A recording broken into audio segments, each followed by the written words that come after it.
रहीम अल्हम्दुलिल्लाहिल्लज़ी बिनिअमतिही व तौफ़ीक़िही ततिम्मुस्सालिहात वस्सलातु वस्सलामु अला नबीना मुहम्मद सल्लल्लाहु अलैहि वसल्लम।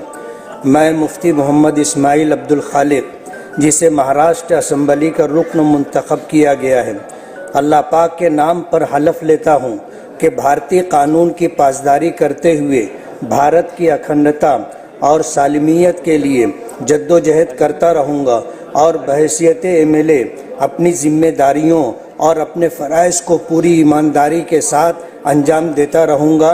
जय हिंद, जय महाराष्ट्र।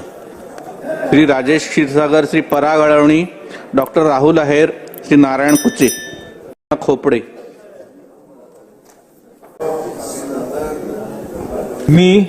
मैं बिस्मिल्लाहिर्रहमानिर्रहीम मैं अबू आसिम आज़मी, जो विधानसभा का सदस्य निर्वाचित हुआ हूँ, अल्लाह की शपथ लेता हूँ कि मैं विधि द्वारा स्थापित सत्य निष्ठा से प्रतिज्ञान करता हूँ भारत के संविधान के प्रति सच्ची श्रद्धा और निष्ठा रखूँगा।